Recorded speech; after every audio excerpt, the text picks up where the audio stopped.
Coming into MARR, I was coming back from a relapse from where I had been sober for 7.5 years. As soon as I got here, I remember being fearful that the other women wouldn't like me. It's all that fear that runs so deep in alcoholics and drug addicts. From the minute that I got here, probably my first day, I knew that I was in the right place. I knew that these women were like me, and I felt that community from day one.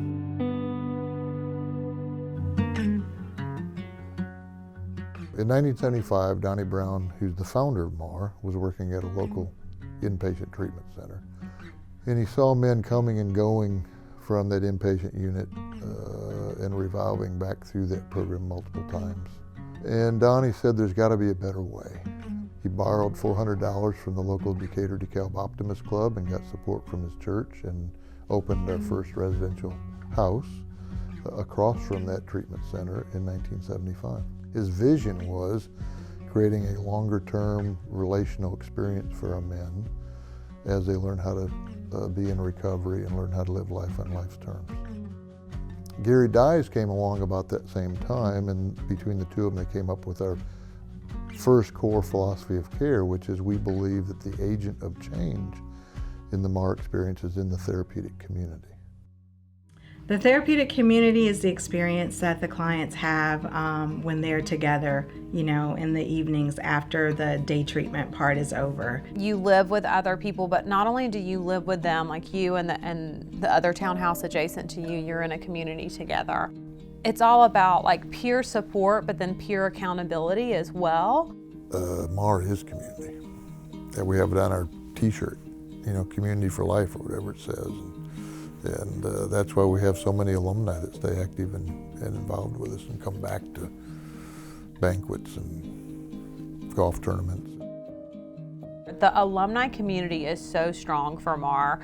Our alumni, they impressed me while I was in MARR, and then it just kind of made me want to stay. I think any business that's been around for 43 years has to be doing something right.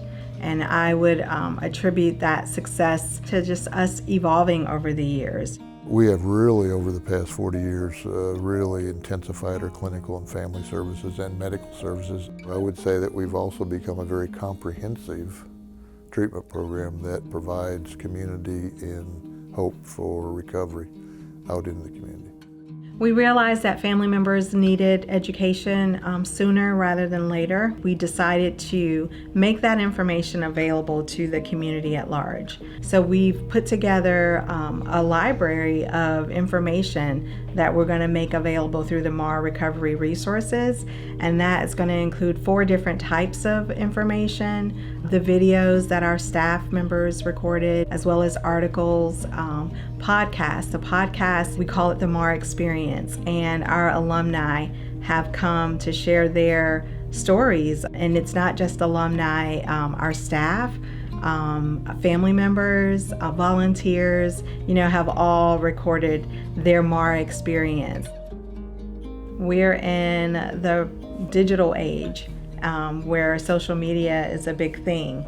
And so MARR wanted to not just be this, greatest kept secret anymore, but to have this digital presence where we're making what we've always done for over 40 years available to others. So I really think probably my best memory is knowing that over 40 years we're still about community, the invitation to join community, the hope of community as a way of life and as a way of living and a way of belonging, which directly confronts and attacks the disease of addiction.